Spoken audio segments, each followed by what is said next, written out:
Psalm 62. Ein Meisterstück für den Jedutun, ein Gesang vom David. Mein Innerste wird nur still wie Gott. Nur er kann mir helfen.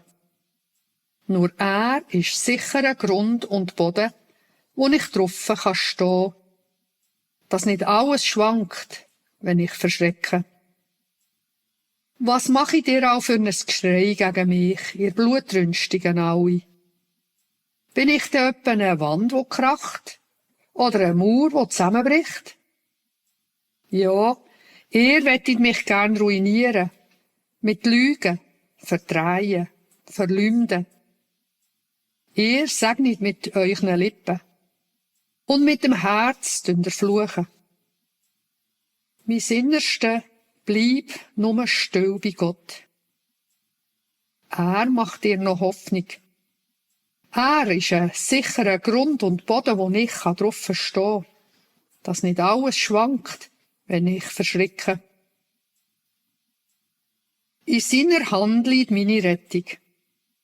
Es ist keine Schande, auf ihn zu hoffen und sich bei ihm zu verbergen.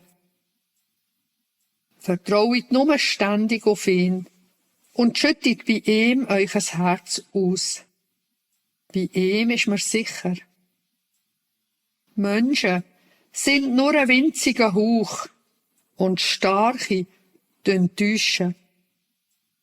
Kommen sie auf die Waage, so schnell ins Gradue und nichts mehr ist von Gewicht. Verlönt euch ja nie auf Gewalt und lasst euch nicht blenden vor Raub. Wenn euch ein Vermögen soll wachsen, dann hängt nicht euch ein Herz dran. Eins ist wichtig zum Behalten und das Zweite sollte man auch nicht vergessen. Das Erste ist, Macht gehört Gott. Nur er kann damit umgehen.